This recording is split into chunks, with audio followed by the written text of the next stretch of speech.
안녕하세요. 김태훈의 현명한 투자자 방송 시작하겠습니다. 이번에는 파이버 프로라는 회사에 대해 좀 알아볼 텐데요. 이 회사는 스펙을 통한 우회 상장을 하는 업체입니다. 기본적으로 이제 광주에 지사가 있고 하면서 이 광섬유 관련된 기술을 갖고 있고, 특히 이 회사가 만든 IMU라는 이 광섬유 센서를 이용한 이게 그 관성 측정 장치라는 건데요.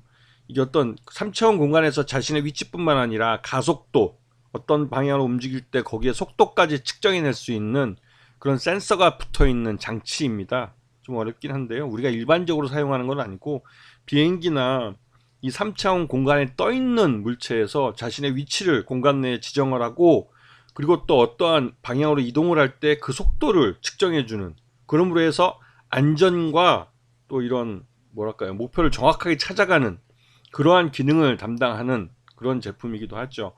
근데 이런 것들을 만드는데 아직 사용처가 그렇게 많지는 않은 상황입니다. 그러다 보니 이제 막 성장하고 있는 그런 기업이라고 볼 수가 있겠죠.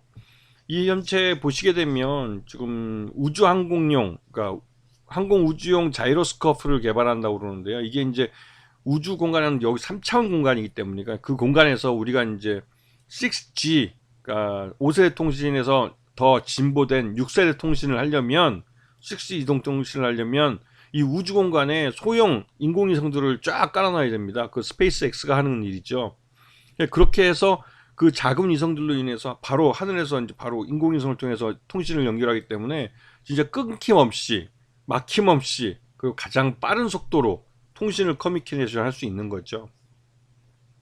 그래서 이제 6G 투자에 있어서는 이 회사가 파이버 프로가 해야 될 일들이 많아질 겁니다.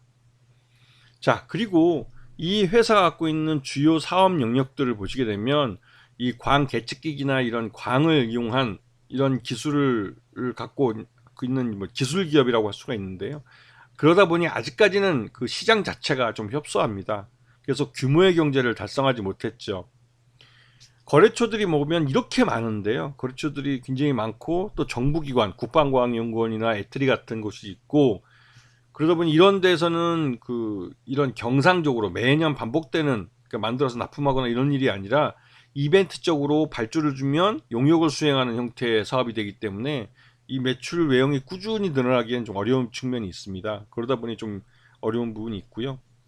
이 업체의 작년 기준으로 해서 매출 실적을 보시게 되면 이 IMU 쪽이 43.15%로 가장 많은 매출 포지션을 차지해요. 그래도 이쪽 분야가 이 업체가 기술을 갖고 자기 사업을 할 수 있는 유일한 분야이기도 하면서, 또 한편으로 지금 막 시장이 빠르게 성장하고 있는, 이게 이제 우리나라에서는 이제 방산 쪽이죠. 미사일 무기 같은 것들.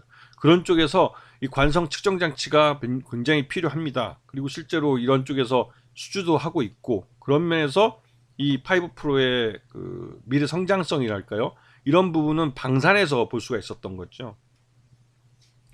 작년 매출액을 보면 186억으로 지금 작년이나 재작년 비해서 꾸준히 늘고 있는 형태고, 영업이익도 32억대로 꾸준히 잘 이어나왔습니다. 그런데 이제 이 그러니까 스펙하고 합병에 들어가는 비용이 꽤 컸기 때문에 그 비용이 54억 정도 발생해서 적자로 이제 단기 순손실이 발생을 했죠. 하지만 이건 이벤트성으로 발생한 거기 때문에 작년에 이런 뭐랄까요, 손실, 그러니까 비용을 다 떨어낸 거라고 보시면 됩니다. 올해는 흑자를 낼 가능성이 커진 거죠.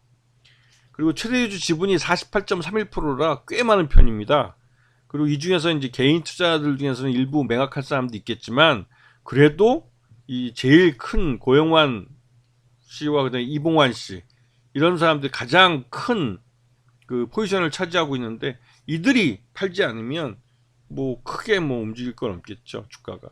그래서 이 업체가 최근에 또 공급한 내용을 보시게 되면, 세트랙 I의 위성에 들어가는 이러한 자세 획득 장치 개발이라고 해가지고, 이 작은 세트랙 I가 만드는 작은 인공위성이 이 3차원 공간인 우주 공간에 나갔을 때 자신의 위치를 정확하게 잡을 수 있는 그러한 기계, 그러니까 장치를 개발해서 납품하는 그런 계약을 맺었습니다. 이건 마일스톤 개념이고, 계약과 동시에 계약금을 지급하고 나머지 50%는 잔금을 지급할 때 지급하는 형태로 이 사업을 하고 있습니다.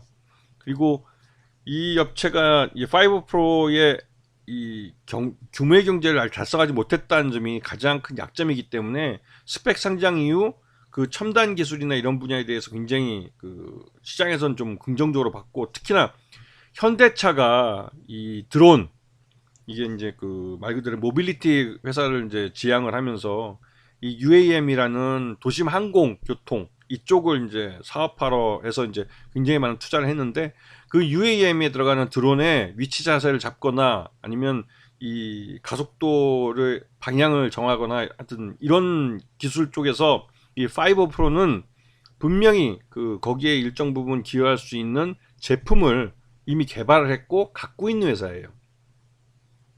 수혜를 받긴 하겠지만 아직까지는 뭐 드론 택시가 없죠. 네, 그 말은 아직은 시험실 테스트 단계라는 뜻입니다. 그렇기 때문에 드론에 대한 뉴스가 나오면 그 뉴스로 주가가 일시적으로 급등을 하는 경우가 있어요. 특히나 현대차가 오늘처럼 실적을 발표하거나 그러면 이 5 프로는 말 그대로 이제 그 투자가들이 학습 효과가 돼 있기 때문에 묻지마 투자를 합니다. 그래서 지금 지난번 작년 연말 이래로 올해 들어와서 최저가 2,000원, 2023년 1월 3일날 2,000원을 찍었고요. 그날 이후로 지금까지 계속 올라서 오늘 4,000원을 찍었습니다. 이제 말 그대로 올해 들어와서 1, 2, 3, 1분기 지나면서 더블이 난 거죠, 주가가. 그런데 이 회사는 여전히 뭐 실적에 대해서는 뭐 불확실한 측면이 있죠. 왜냐면 이 규모의 경제를 아직 달성하지 못했고 비용, 그러니까 새로 개발하는 데 있어서 비용이 많이 들어갑니다. 그리고 경상적으로는 아직까지 뚜렷한 납품처 같은 것이 없기 때문에 그런 측면에서 요번에 이제 한화 방공하고 방산하고 계약을 맺은 게 굉장히 긍정적일 수 있는데, 왜냐면 그쪽은 2년 동안의 장기 프로젝트로 꾸준히 실적을 낼 수 있는 그런 사업이기 때문에 그런 사업을 계속 쌓아가면 5 프로 같은 경우도 정상적으로 흑자를 낼 수 있는 기업이 될 거예요. 하지만 아직까지는 드론이라는 테마주와 UAM이라는 이 테마에 좀 테마 바람을 타는 종목이라고 보시면 뭐 크게 다르진 않을 겁니다. 그래서 이제 이런 쪽은 이 테마주를 공부하시는 데 도움이 될 것 같아서 한번 말씀을 드리는 거예요. 자, 오늘 방송 여기서 마치겠습니다. 감사합니다.